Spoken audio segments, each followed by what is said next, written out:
dito, amen? And that's why, as Pastor Malaso, if you want to speak to us today, it says, not now, but next time. Amen? Tama? At that will be a blessing to us, and we're looking forward on that. Amen? It's a good to be here and good to see again Pastor Malaso. Kilala niyo si Pastor Malaso? Sino nakakilala sa kanya?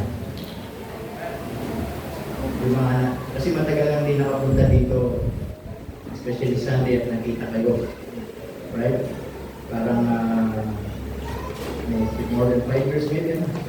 More than 5 years maybe. Well, especially that time, especially nung nag-move na sila sa Baguio.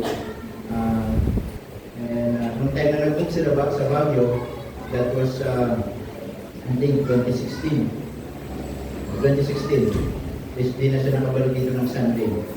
Right? And that time ay wala pa kaming baby. At ganun katagal. At pero si Pastor Malaso is not just a friend, but it's also a special friend para din po sa amin. Tama? At they are our, in our country, in our culture, Pastor Malaso is my ninong. Right? Ninong. We are godfather, right? Nino. Then, my wife was working at their house before. Then, I stole my wife to them.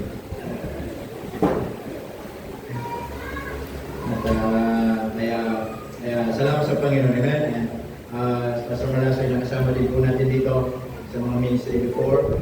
And especially, still remember when we were Islam, right? Nung nag-slap kami dito, nandito po siya mula umaga hanggang gabi. Nag-slap, puro semento ang katawan. At nakasama po siya dito. Kaya may artist Pastor Malaso dito. Siya po ay kasama natin nag-slap dito. But anyway, ay salamat po sa Panginoon. Amen. Their family is a blessing to us. And Ma'am Sandra at Micah. Si Micah po is in Canada. Nag-aaral po ng Bible School, kung saan nag-aaral si Ana, si Anastasia, diba? At doon ngayon si Micah nag-aaral, then si Matthias, nandun ngayon sa Canada si Matthias, kaya wala na po siyang kasama mga lalaki doon, mga anak niya. At Shirley, ang babae, Emma Joy, si Emma Joy kasi noon, like 4 years old pa lang, no? Ngayon, hindi pa lang, walang taon na, medyo 12, 13, 18. Wow, 18 na. Maganda na tayo. And then they have a youngest, Allison. Okay, the last time I've seen Allison, she was only like 7 months or 8 months when Brother Dick was here before, right? Thomas. And Allison is now 8 years old. 8 years old. Uli ko nakita 8 months. Ngayon 8 years na. Wow. Tumatanda na tayo. But it's good to be here. Amen? It's good to have a friend na mga kaibigan natin, mga lingkod ng Panginoon. Amen mga kapatid? Yeah. At if you want to go to Sagada, just contact Pastor Malaso, and they are the one who accommodate you there and show you all the good place in Sagada. Amen? At pwede mamaya, sumama na kayo. Ha? May kasama na ba mamaya? Amen? Yeah. Sister Sol, kasama na ito Sister Sol. The one who sing here. Okay? Kasama niya ito sa Sagada. Amen? And tawag dito ay, sino gusto pumunta na Sagada? Una, kailangan hindi kayo magsusuka. Maganda yung biyahe doon. Straight lang. Walang ligo-ligo ganun doon. Just straight ahead. Ganun lang yung biyahe doon. Matulog ka lang pag-isip mo, nasa Sagada ka na. Diba? Pero, I've been there twice. The first time is when they inviting me sa missions emphasis with my family, and that time Joy is only 1 year old and 2 months. Then the second time is parang anniversary nyo yata yun. When yung brother ng Sandra. So, yeah, Pastor Nathan. Then, we go, right? Pastor Ariel ay hindi na sumama. Sabi niya, hindi ko na kayo magpunta doon. At kasi nagsusuka-suka siya. Hindi niya lang, nagsusuka din ako. Pero dahil, dahil Pastor Malaso is not others, I will go. Amen? Pastor Malaso calls me, kung gusto nyo mag-visit ako doon, mag-visit talaga ako. Tama? Amen mga kapatid? At magsasama ako.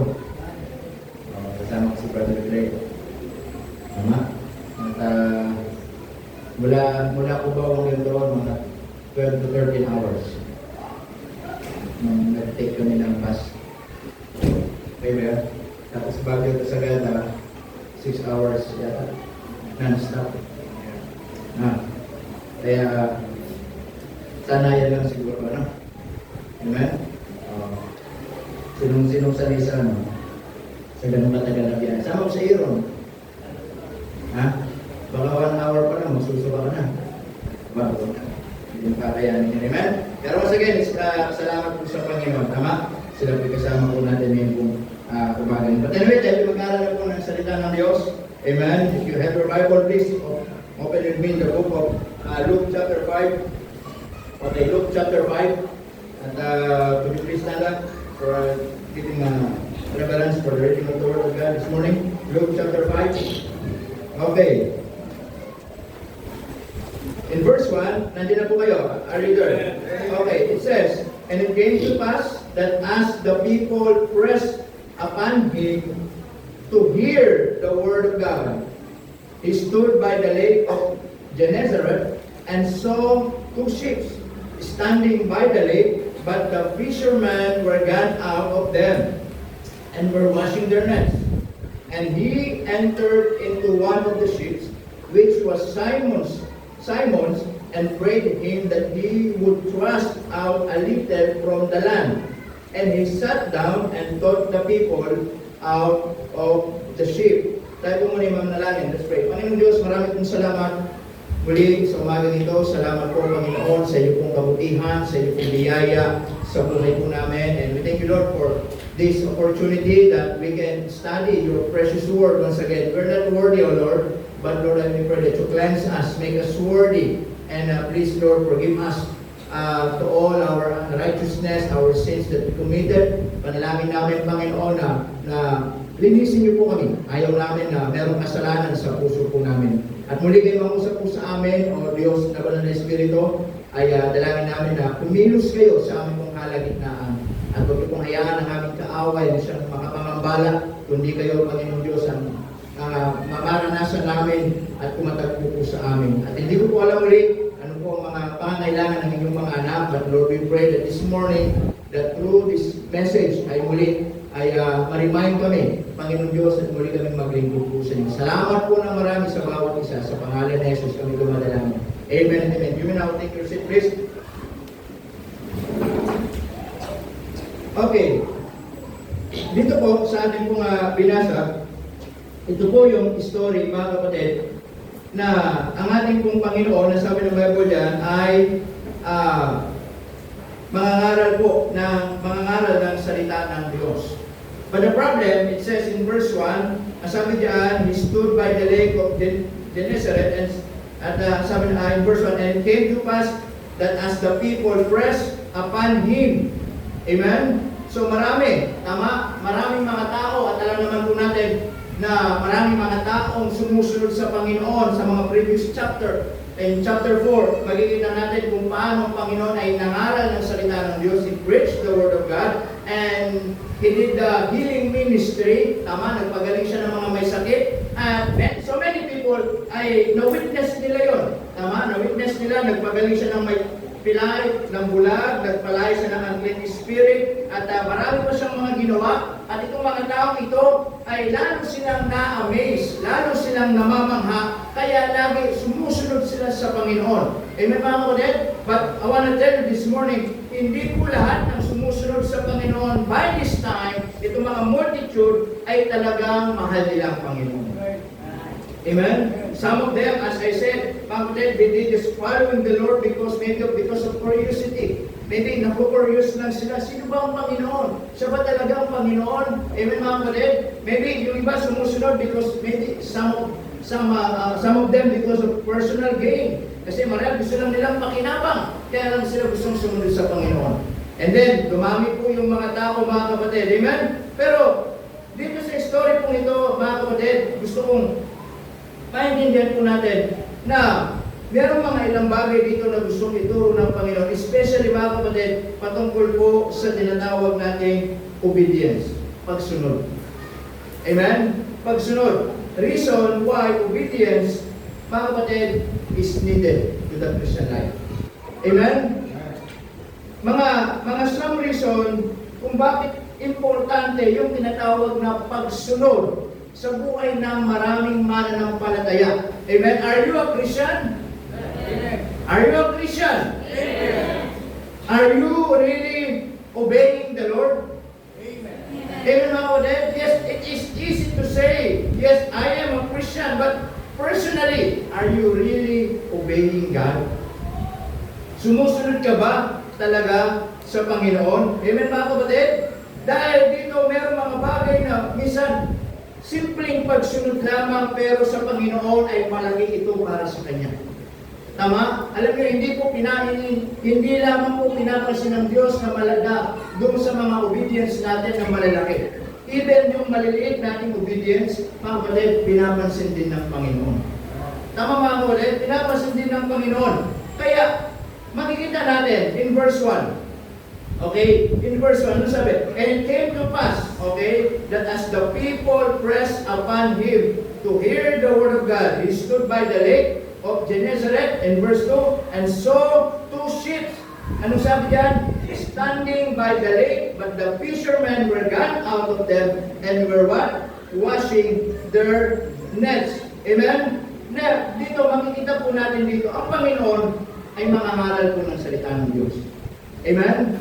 Mahilig ang Panginoong mangaral ng salita ng Diyos. Pero ang problema, marami pong mga taong gustong makakita sa Kanya. Marami mga taong gustong tumingin po sa Kanya. And by this time, mga kapatid, ang sabi ng Bible in verse 1, and pressed upon Him. Nasisiksikan na po siya. Tama, nasisiksikan na. Alam niyo ba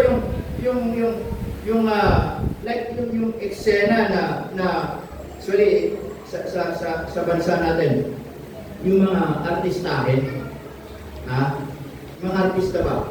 Di ba pag mayroong mga artista, anong ginagawa ng mga tao? Nagkikigulo sila. Gusto nilang makita. Tama? Minsan makita, siksikan na. Di ba minsan mayroong mga concert, tama? Kahit siksikan na yung mga tao, okay lang kasi gusto nilang makita kung sino yung lodi nila. Tama po ba, mga kapatid? Amen? At, and I know that feeling, yung mga sinisiksikan. Diba? When I was in showbiz, when I was unsaved, I was in showbiz that time. Yeah. And many people, press, they are asking for my signature. Okay? But the problem, wala akong ballpen. Okay? Pero, ay sinisiksikan nila, mga kapatid. Ibig mo sabihin, yun yung eksena ng Panginoon. Maraming tao. Okay? Maraming tao. Pero, una na makikita po natin dito, mga kapatid, reason why obedience is needed to the Christian life. Number one, na gusto ko makita natin, okay, in verse 2. Verse 3, ano sabi? And he entered into one of the ships, which was Simon's, and prayed with him that what? He would thrust out a little from the land. So number one, na gusto kong makita natin, obeying God even in a small matter. Amen? Alam niyo, ang pagsunod sa Diyos, hindi kailangan malaki para lang i-appreciate ng Diyos. Ang pagsunod sa Diyos, hindi kailangan malaki yung gagawin mo para pasalamatan ka ng Panginoon. Even doon sa small thing, mga kapatid, ay na-appreciate ng Panginoon. Anong sabi ng Bible dyan? Ang Panginoon ay maraming mga tao in verse 1. And then, hindi siya makapangaral ng maayos. Kasi nga, nagsisiksikan, natutulak siya. Nagsisiksikan yung mga tao. And then nakita niya yung verse 2. And so, 2 ships is standing by the lake. Nakita niya meron mga dalawang bangka doon. Okay, nandun sa pampang. So, ang ginawa ng Panginoon, ang sabi ng Bible dyan, but the fishermen were gone out of them and were washing their nets. Ano sabi in verse 3? Ang ginawa ng Panginoon, sumakay siya doon sa bangka na pagmamayari ni Simon. Sumakay siya. And then, nung sumakay siya, mga kapatid, ano sabi niya? And prayed him that he would thrust out. Ano sabi? A little from the land. Amen, mga kapatid? Sabi niya, pwede mo bang ito lang? Pwede mo bang dalhin mo ako doon sa konti? Ilayo mo ako konti. Okay? Kasi nga naman, sinisisik siya doon sa land. So, ang ginawa ng Panginoon, nakita niya yung ship, sumakay po siya doon, and he requested to Simon, iusog siya. Siyempre, mga tao, hindi na sila pupunta doon sa tubig. Tama po ba? Hindi na sila pupunta doon sa tubig, mga kapatid. Kaya, ang sabi ng Bible dyan, obeying God, amen? Even in a small matter.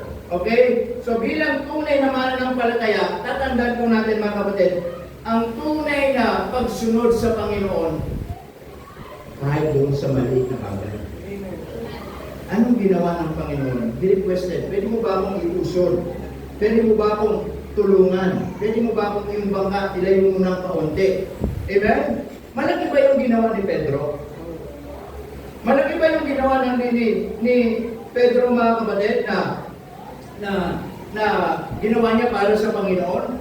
Hindi po. Maliit lang. Iusod yung bangka. Amen po ba, mga kapatid? Iusod yung bangka na sinasakyan po ni Pedro, mga kapatid. Kaya naman, nang makita niya yung bangka sa pampang, agad siyang sumakay doon. Kahit wala yung may-ari, kasi naglilinis sila ng net. Kasi nga, di ba, magkamag silang ng isda, pero nidilis, wala silang nahuli. Amen, mga kapatid? Nidilis, wala silang nahuli. Kaya naman, wala yung may-ari. At alam niyo po ba, mga kapatid, yung time na yon, gusto na ng Panginoong Jesucristo pagpalain itong si Pedro. Amen, mga kapatid? Alam niyo po ba, pinagpapala ng Diyos yung mga taong masunurin. Amen? Pinagpapala ng Diyos yung mga marunong sumunod sa Kanya. Pero tatanda natin, kahit doon sa small thing lang na pagsunod natin, gusto tayo ng Diyos na pagpalain. Tama po ba, mga kapatid? Hindi tayo pagpapalain ng Diyos dahil malaki yung nagawa natin. Hindi tayo pagpapalain ng Diyos dahil marami tayong nagawa sa Kanya. Even doon sa small thing na nagawa natin, mga kapatid, para sa Kanya, ay pwede tayong pagpalain ng Panginoon. Amen po ba, mga kapatid? Kaya po, kumusta yung pagsunod natin sa Panginoon ngayong pong umaga? Amen? Yung simpleng pagwalis-walis lang yan, pagsunod yun sa Panginoon, tayo pagpapalain ka ng Panginoon. Tama, mga kapatid? Yung simpleng paggawa-gawa ng mga kapatid ay tawag dito, pwede tayo pagpalain ng Panginoon. Amen, mga kapatid? Simple lang. Mga simpleng pagsunod. Hindi kailangan malaki. Minsan kasi, sinasabi natin, hindi ko na yan gagawin kasi maliit lang. Hindi ko na yan gagawin kasi konti lang. Pero kahit small lang yan na pagsunod yan, na-appreciate ng Panginoon. Amen, mga kapatid? Amen po ba? Na-appreciate po ng Panginoon. Amen? Kaya sabi ng Manila po dyan, nung nangaral ng Panginoon, anong sabi ng Bible dyan? Nung sumakay ang Panginoon sa bangka, okay, anong sabi? He requested, di ba? In verse 3, anong sabi? Simon, pwede mo bang iusod ng konti? Anong sabi doon? Kung di ba niya and pray him that he would thrust out a little from the land. Tama? From the land. Isipin ninyo, kung hindi sumunod si Pedro. Isipin ninyo, kung ang ating Panginoon sumakay doon sa bangka at nakita ni Pedro. Pwedeng sabihin ni Pedro, bakit ka sumakay na? Umalis ka dyan.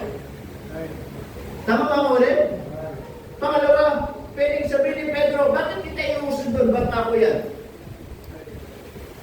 Kumbaga sabi niya, ay, nakapark na yan, bakit ka sasakay dyan?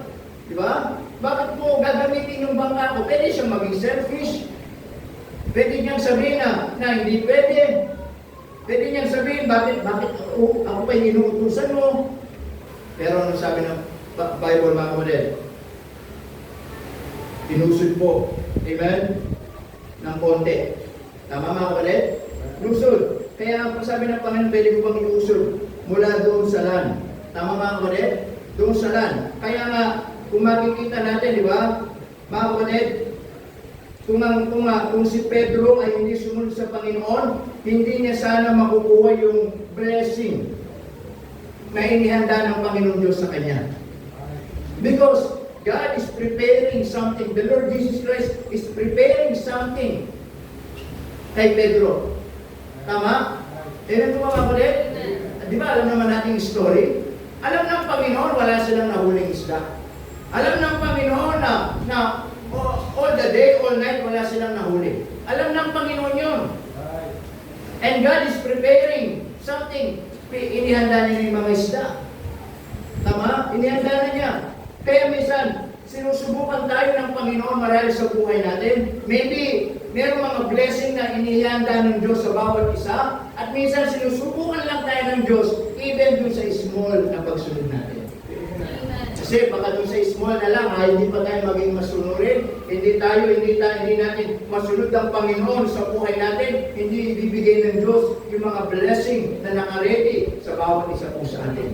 I believe nakaredy na yung mga fish. Amen. I believe tinawag na ng Panginoon yung mga fish because God is the creator of the sea. God is powerful. Amen. Marahil sinabi niya, mag-ready lang kayo dyan mga tulingan. Amen. Just wait for my signal. Mag-ready lang tayo dyan, mga salmon, mga tuna, o mga klase, mga sardines. Mag-ready lang tayo dyan. Just wait for my signal. I will just see kung itong si Pedro ay susunod sa akin. Kahit sa maliit na bagay. Tama mga kapatid? Napakasimple lang ng ginawa ni Pedro, di ba? Ano sabi ng Panginoon? Pwede mo bang iusap ng konti? A little from the land? Is a little. Amen? Kaya po kung hindi sana sumunod si Pedro, di ba hindi niya makukuha yung mga biyayang inihanda ng Diyos para sa kanya? Hindi sana niya mararanasan, mga kapatid, yung tinatawag nating great fishing experience na inihanda ng Panginoon sa kanya. Tama?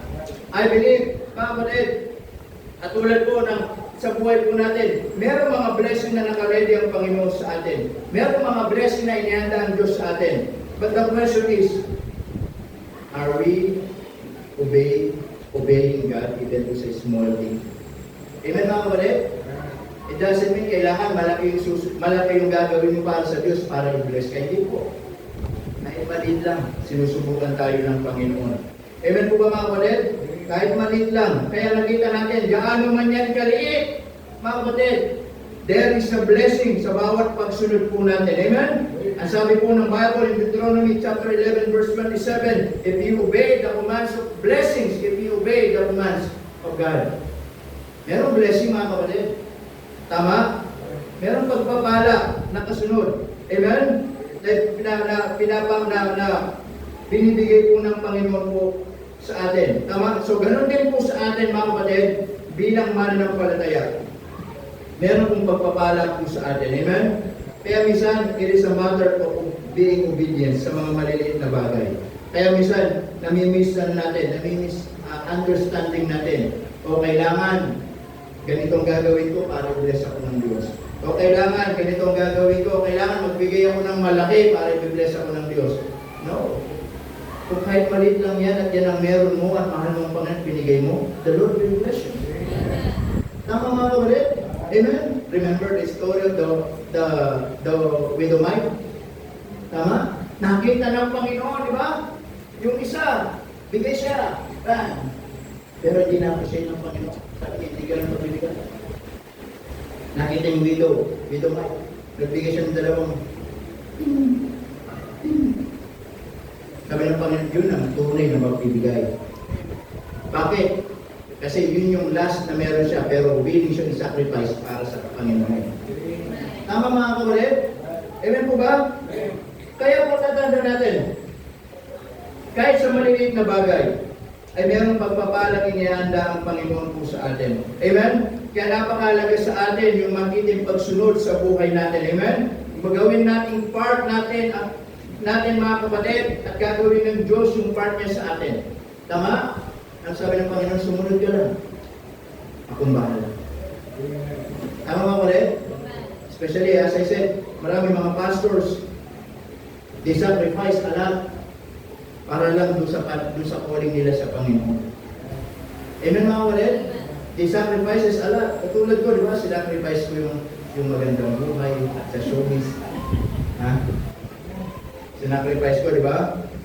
Yung lahat ng mga kayamanan. Di ba? Sinacrifice ko lang para lang sa panawagan ng Panginoon. Pero the point is this, mga kapatid, mahalaga sa atin yung pagsunod natin sa Panginoon. Amen? God is a faithful God. Amen? God is the ruler of our lives.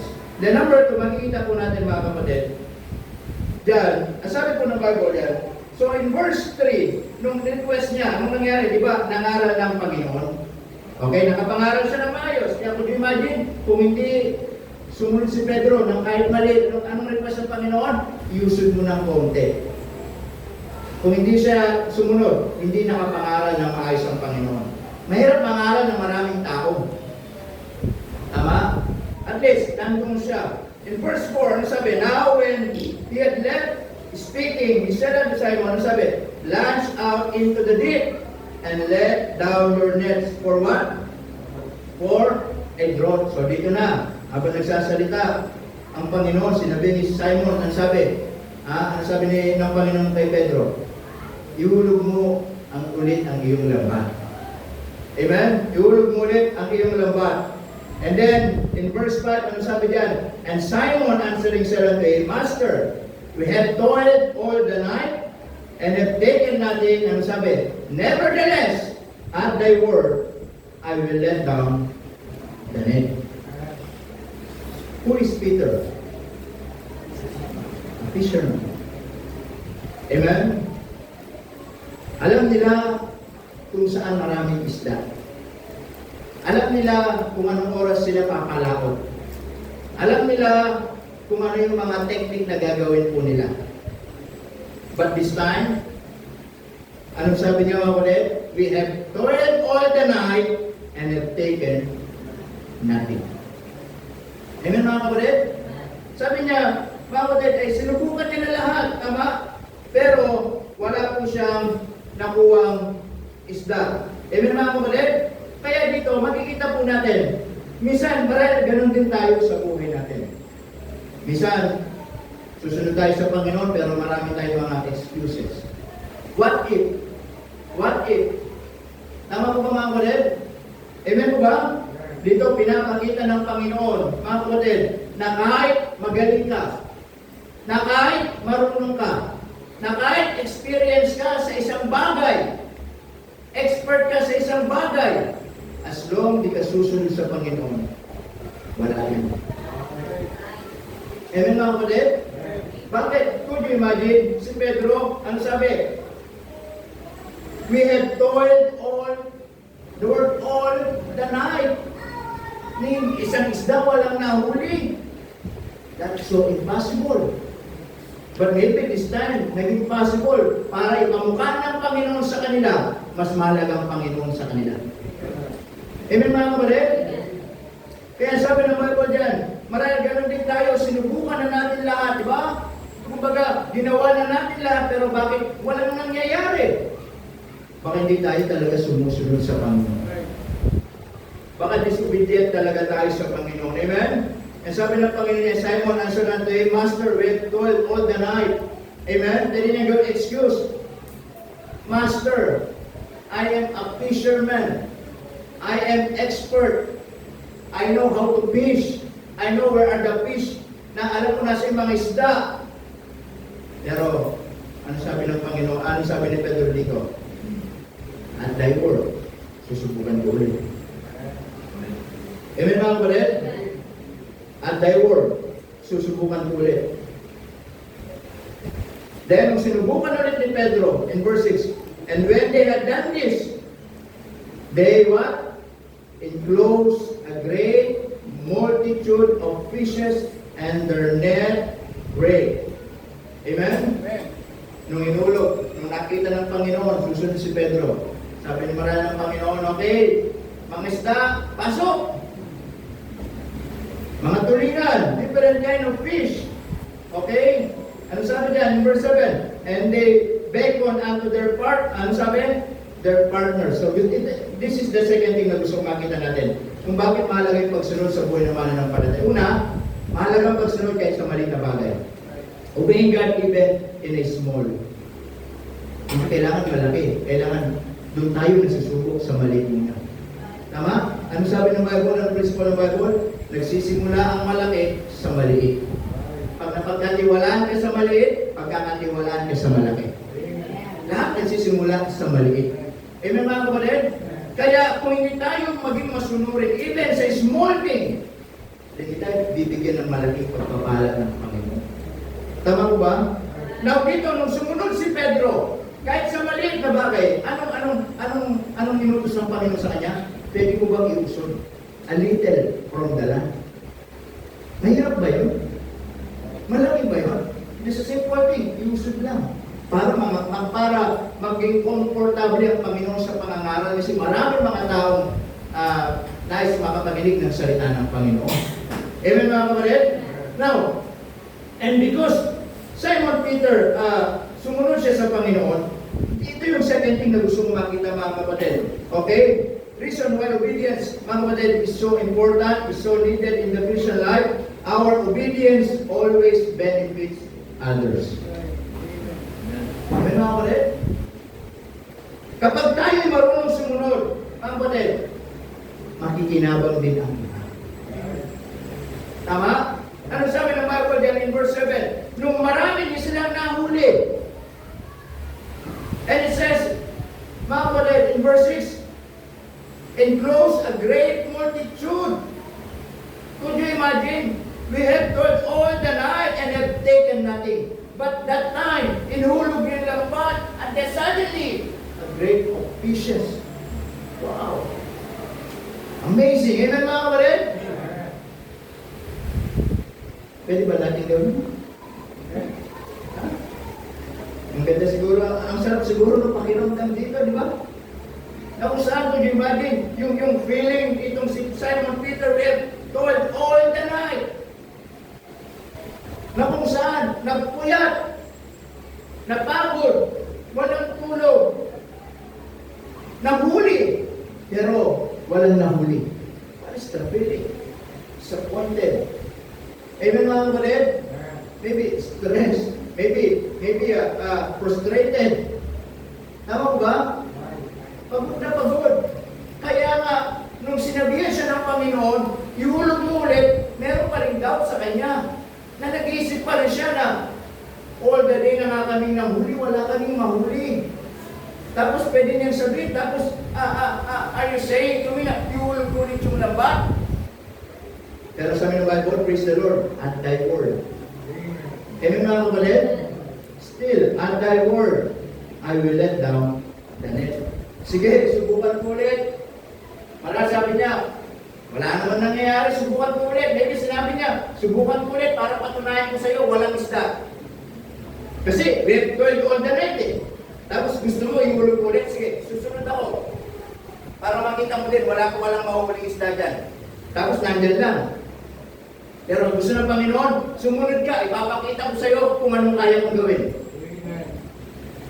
Amen mga kapatid? Marahil, ganun naglalaro yung isipan ni Peter. Although, ano sabi doon? Mga kapatid, I will let down the net. Although merong doubt, pero sumunod siya. At yung pagsunod niya marahil, maybe naglalaro sa isip niya, sige, susunod ako para makita mo walang isda. Kasi we have toiled all the night eh. Tapos sasabihin mo, ihulog ko lang yung lambat. So okay, ihulog ko para makita mo walang isda. Sabi naman ng Panginoon, ihulog mo. Sa isip ng Panginoon, ipapakita ko sa iyo, mas makapangyarihan ako. Nakita niyo mga kapatid? Kaya minsan ganun tayo, mga naglalaro isip natin, amen? Paano ako susunod? Baka ganito. Baka magutom ako. walang pagsunod sa Panginoon. Tama? Yan lang yung mga iniisip natin, pero hindi natin kaya isipin. Baka meron palang mga malalaking biyaya, malalaking pagpapala na nakaredy ang Panginoon sa bawat isa sa atin. Tama mga kapatid? Kaya nung sinubukan ni Pedro, sige, iulog ko. Sabi ng verse 6, pumasok lahat ng malalaking isda. Tuna, salmon, ano pa? Dalag, sapsap, hito, galunggong. And sabi ng Bible mga kapatid, in verse 6, they enclose. Amen? That was the first time na na-experience nila na napakaraming isdang nahuli nila sa buong buhay nila. Tama mga kapatid? Amen po ba? Alam nyo, pag sumunod tayo sa Panginoon, we will experience something great in our life na hindi pa natin na-experience before. Amen. Amen mga kapatid? Na hindi pa natin na-experience before. Yes, baby, every day, they toil the night, at nakakahuli lang sila marahil 1 kilo, 2 kilo, 1 timba. Pero nung itong time na to, sumunod si Pedro sa Panginoon, they experienced great multitude of fishes. Na first time nila na-experience sa buong buhay nila. Amen? Kaya minsan, sa buhay natin, kung tayo susunod sa Panginoon, there are some things in our life, mga kapatid, na ma-experience natin, na doon lang natin magiging experience. Dati, ang ganda-ganda ng trabaho natin, hindi naman tayo masaya. Tama? Dati, ang dami-dami nating pera, hindi naman tayo masaya. Pero, nung tayo nakakilala sa Panginoon, sumunod sa Panginoon, naglingkod sa Panginoon, marahil, lumiit man yung sahod natin, pero ngayon ang saya natin. Tama mga kapatid? Kaya nga tunay mga kapatid, ang sabi ng Bible, diba, in John chapter 15, kung wala ang Panginoon, wala tayong magagawa. Amen? Kung wala ang Panginoon, wala tayong magagawa. At ang sabi ng Bible, makamdalman natin lahat ng bagay dito sa mundo. Mga kapatid, mapahamak naman natin ang kaluluwa. The point is this, mga kapatid. Nung time na to, sabi ng Bible, and when they had this done, and close a great multitude of fishes, ano sabi? Their net break. Halos mapunit na. Tama? Halos mapunit na. And this time, pwede sabihin ni Simon, wait, amin lang to. Tama? Amin lang to. Ako lang yung inutusan ng Panginoon. Pero, nakita niya, hindi niya kaya. Hindi niya kaya isampa sa bangka. Anong ginawa niya mga kapatid? And they beckoned unto their what? Partners which were in the other ship, that they should come and what? And help them. Amen po ba mga kapatid? So our obedience always benefits others. Amen? Na ito mga kapatid, pinagpala itong si Pedro ng maraming isda, not to become selfish, but to become a blessing sa mga kasama niya. Amen mga kapatid? Kaya alam niyo po, pag tayo po sumusunod sa Diyos at pinagpapala tayo ng Panginoon, hindi lang tayo mga pinagpapala. Pwede pagpalain ng Diyos yung kapitbahay natin. Pwede pagpalain ng Diyos yung mga kaibigan natin. Pwede pagpalain ng Diyos yung mga nakapalibot sa atin. Bakit? Kasi sumunod tayo sa Kanya. Amen. Amen mga kapatid? Amen po ba? Amen. Kaya lagi mga kapatid, kaya nung sumunod si Pedro, ano sabi ng Bible? Binahagi niya. Amen? Binahagi niya sa maraming mga kasama niya. Ang sabi ng Bible, and they beckoned unto their partners. Tinawag niya yung mga kasama niya maging isda. Amen? Pwede naman niya, di ba? Pwede sabihin, wait lang, akin lang to. Wait lang, ako lang ang inutusan ng Panginoon. Pero hindi niya kasi kaya. Amen? Hindi niya kasi kaya. Tinawag niya that he should come and help them, and they came and what? And filled both the ships so that they began to sink. Amen? Halos lumubog na sila mga kapatid, pero napuno nila, punong-puno lang mga isda, iba't ibang klase ng isda. Amen? Sabi ng Bible in verse 8, when Simon Peter saw it, ano sabi? He fell down at Jesus. Amen mga kapatid? Na marahil sa mind ni Pedro, na-rebuke siya. Na marahil sa mind ni Peter, mga kapatid, ay na-remind siya kung sino yung Panginoon. Amen mga kapatid? Kasi marami, maybe, yung isang side ng isipan niya, sabi nga niya, sige, iulog ko. Para ipakita sa'yo, wala talagang isda. Kasi all the night na kami namuli. Tapos sasabihin mo, iulog namin. Amen? Pero ang gusto ng Panginoon, iulog mo. Ipapakita ko sa'yo yung pagpapalang inihanda ko sa'yo. Amen mga kapatid? Kaya when we obey God, hindi lang tayo pinagpapala. Amen? Pwede makinabang yung iba. Tama? Pwede makinabang yung iba mga kapatid. Kaya napakalaga ng pagsunod natin sa Panginoon. Amen po ba mga kapatid? Mahalaga yung pagsunod natin sa Panginoon. Amen? Dahil yung pagsunod, hindi lang sa maliit, kundi, ang sabi ng Bible dyan, mga kapatid, it will benefit other. Amen? Hindi naman nila kaya. Tama? Kaya tinawag nila yung mga kasama nila, at pagkatapos, tumulong sila, alos mapuno yung bangka, punong-puno, alos lumubog na. Amen mga kapatid? Kaya alam nyo, when you obey God, then, yes, there is a blessing coming. Amen?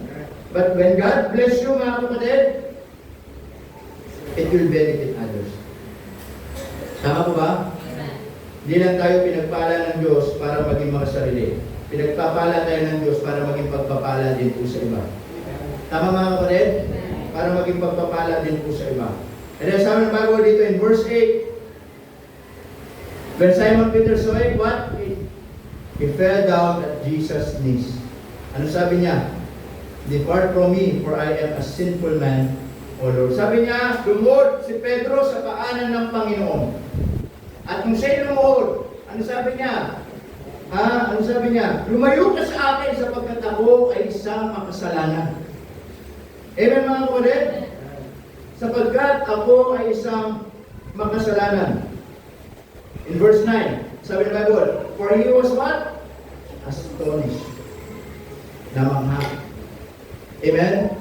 Namangha. Dito, una, nakita natin, mga kapatid, kung anong nangyari kay Pedro. Una, nakita niya yung kanyang sarili isang makasalanan.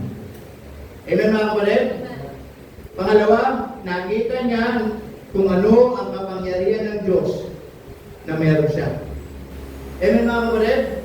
Kaya po, kung gusto natin maranasan yung pagpapala ng Diyos, maranasan yung kabutihan ng Diyos sa buhay po natin. Una, makikita natin dyan, makita muna natin yung sarili natin, tayo po'y makasalanan.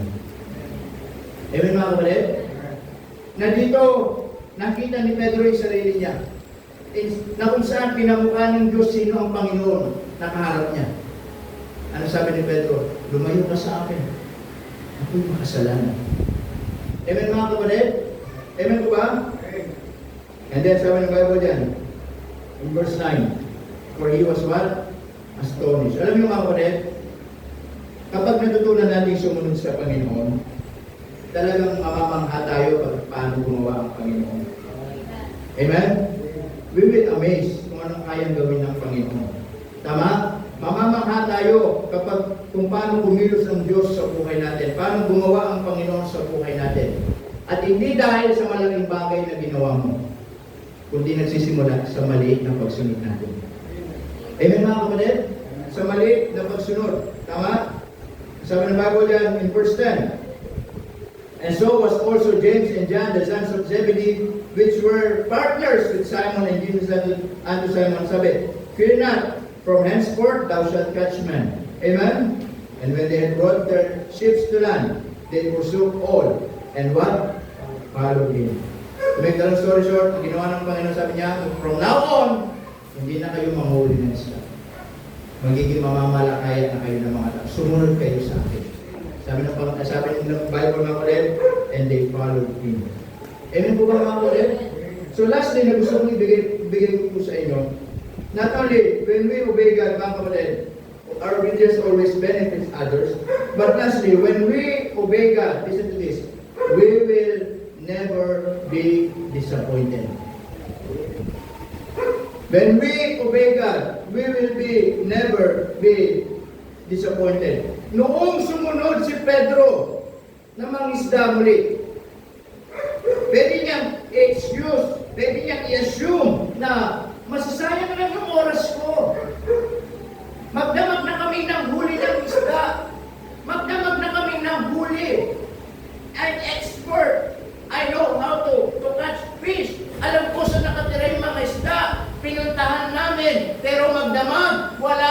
nahuli, umuwi kami, kahit bilis, wala kaming dala-dala.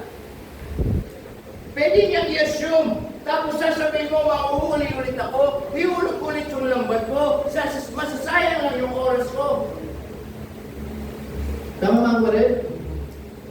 Pwede sabihin, magpapahinga na lang ako.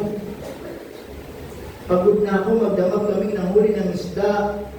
Nakita mo naman, nandito kami. Anong ginagawa namin? Naglilinis ng bangka. Bakit kami naglilinis? Wala kaming nahuli. Umuwi kaming luwaan. Umuwi kaming empty. Pero dahil sumunod siya sa Panginoon. Amen mga kapatid? Listen to this. Hindi siya na-disappointed. Tama po ba? Hindi siya na-disappointed. Hindi siya nagkamali na sumunod sa Panginoon. Amen mga kapatid? Hindi siya nagkamali na kahit sa maliit na bagay, sumunod siya sa Panginoon. Kaya nga, nung nakita niya maraming isdang binigay sa kanyang Panginoon, mga kapatid, humingi siya ng tawad sa Panginoon. Sabi niya, depart for me, I am a sinner. Tama mga kapatid? Nagkaroon ako ng tanong, nagkaroon ako ng question kung bakit hindi nag-doubt ako sa iyo. Tama? Alam niyo, mga kapatid, mga kaibigan, sumaintindihan po natin. Walang sayang kapag sa Panginoon tayo sumunod. Walang panghihinayang kapag sa Panginoon tayo sumunod. Amen po ba mga kapatid? Minsan, madalas, masumusunod pa tayo sa ibang tao, pero sa Panginoon, hindi tayo sumusunod. Tama? Minsan, kapag sa ibang tao, ang dali natin umuho, pero pagdating sa Panginoon, nagtatanong pa tayo. Bakit? Di ba? Minsan, pagdating sa ibang tao, ang dali ng yes natin, pero pagdating sa Panginoon, lagi may question mark. Amen mga kapatid? Pero gusto maunawaan po natin mga kapatid, ngayong umaga, nasabi ng Panginoon dyan, mga kapatid, when we obey God, we will never be disappointed. Can I ask you, gaano na kayo katagal sa pagiging Kristiyano ninyo? Ilang taon na kayong mananampalataya? 5 years, 10 years, 15 years, maybe higit pa? Tanong, na-disappoint ba kayo? Nangihinayang ba kayo na naging mananampalataya? Nangihinayang ba kayo na nagsisimba dito every Sunday?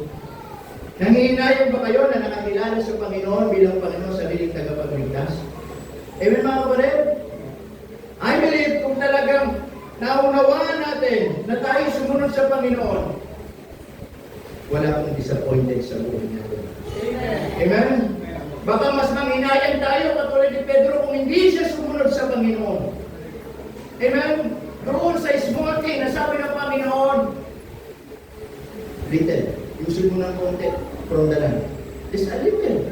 Kung hindi sumunod si Pedro, kung hindi sumunod, sabi ng Panginoon, let down your net. Kung hindi sumunod si Pedro, may experience na kaya yung great experience fishing na maranasan niya, yung great blessing na inihanda ng Diyos sa buhay niya. Hindi po mga kapatid. Amen? Kaya ganoon din po sa buhay po natin. Tandaan natin, wala pong panghihinayang, wala pong disappointment. Mga kapatid, that we will never be disappointed when we obey God. Amen? When we obey God, sumunod ka lang sa Panginoon, hindi ka madidismaya. Sumunod ka lang sa Panginoon, hindi ka madidisappointed. Sumunod ka lang sa Panginoon, hindi magiging sayang. Walang sayang sa pagsunod sa Panginoon. Alam niyo yung nakakapanghinayang, alam niyo ano nakaka-disappointed, mga kapatid? Kung hindi tayo susunod sa Panginoon. Tama po ba? Tingin niyo kami, sabi mo nga, yes, especially we, as a pastors, as a missionary, hindi po madali para sa amin. Amen? We sacrifice a lot, mga kapatid. Marami kaming mga iniwan. Amen? Pamilya namin. Kayo, kasama niyo ang pamilya niyo. Eh ako lang dito sa Laguna, pamilya ko nasa Tarlac. Amen mga kapatid? O, si Mrs., pamilya niya, nandito, nasa Palawan lahat. Pero, we will never be disappointed. Kumbaga, hindi kami nangihinayang na sumunod sa Panginoon. Tama mga kapatid? Hindi kami nangihinayang na pinagamit yung buhay namin. Hindi kami nangihinayang na sumunod kami sa Panginoon sa Kanya pong panawagan. Amen po ba mga kapatid?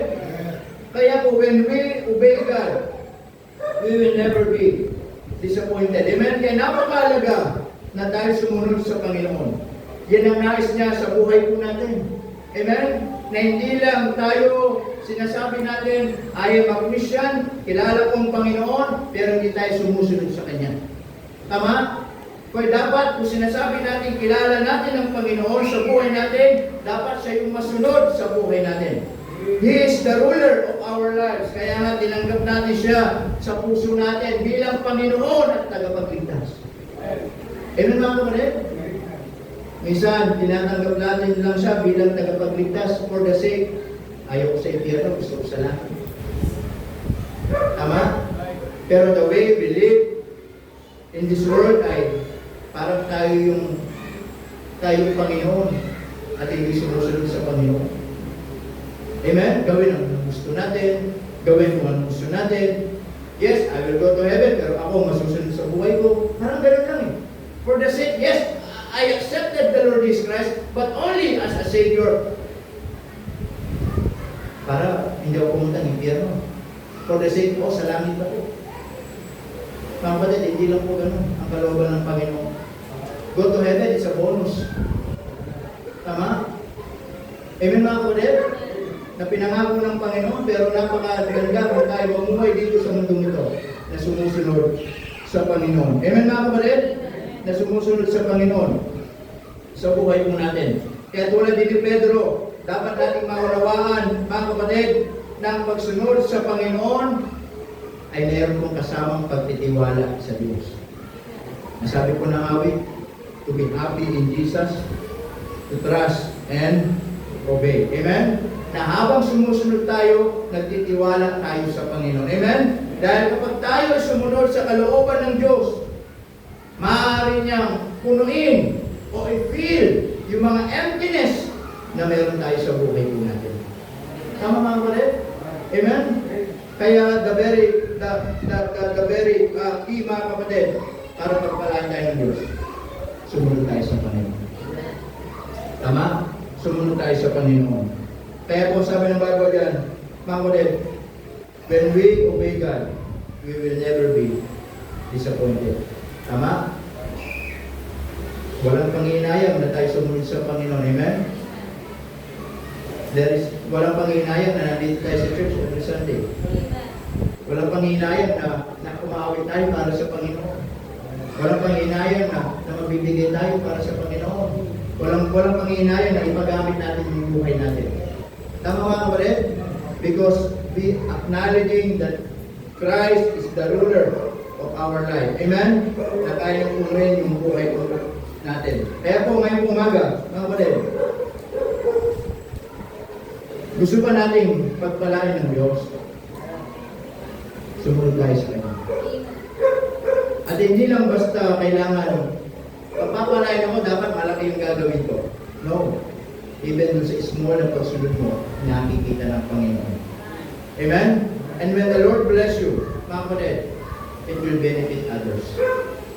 Tama? Hindi lang sa atin.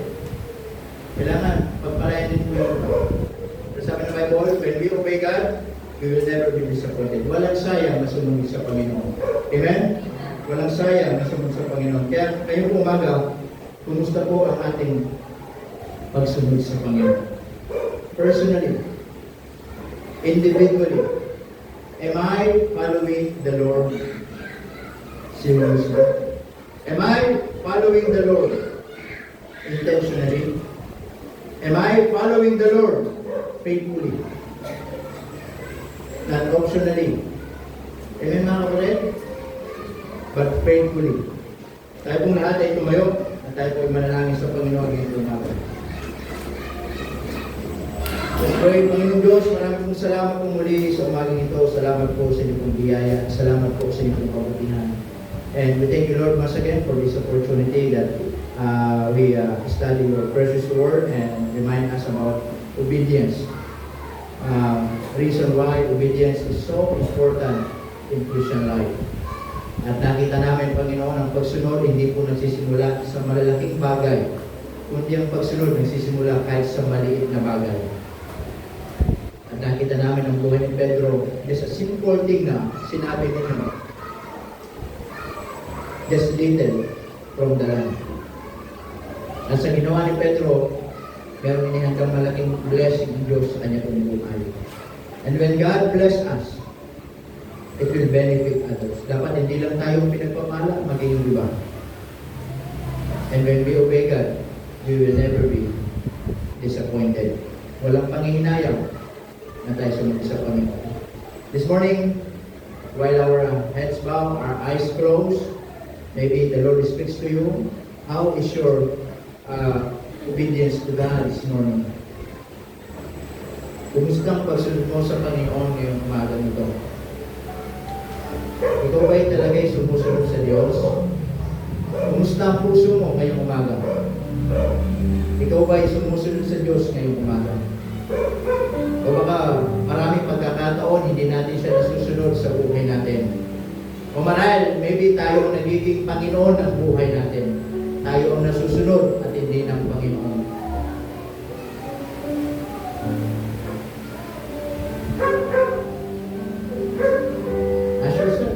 Ask yourself.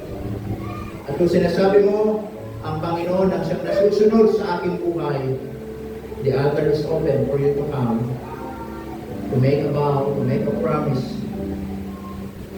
na tayo sumunod sa Kanya. Tayo manalangin, magipag-usap, at mangako na magiging matapat sa pagsunod natin sa Panginoon ngayong umaga. Is that your prayer this morning? You can come. You can come. You can pray. You can talk. You can ask the Lord this morning. Yes, maybe meron mga pagkukulang, may mga pagkakamali, but it's not too late for you to pray. Amen. Amen. Come on. Na minsan, kahit sa maliit na bagay, sumunod tayo sa Panginoon. God is the controller of our life. God is the ruler of our life. Dapat siya lagi masunod. At nakita natin sa buhay ni Pedro, nung siya'y sumunod, pinagpala siya ng ating Panginoon si Kristo. When God bless you, others will benefit of the benefit in you.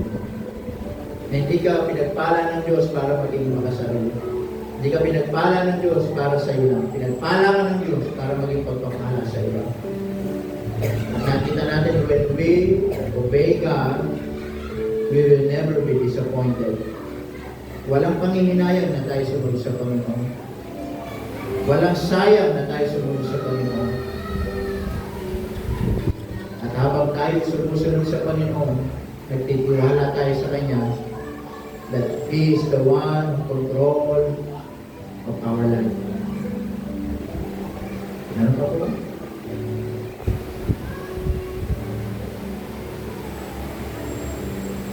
Panginoon Diyos, marami pong salamat sa umaga nito. Salamat po sa inyong biyaya, pabutihan. We thank you for reminding us about the story of Peter, about being obedient. Help us, Lord, to be faithful sa aming pagsunod sa inyo. Maraming po salamat sa bawat isa at palahin mo kami sa pangalan ni Jesus. Amen. Amen. Natin your seat. Alright, tayo po itadamo po mga kapatid ay sa ating pong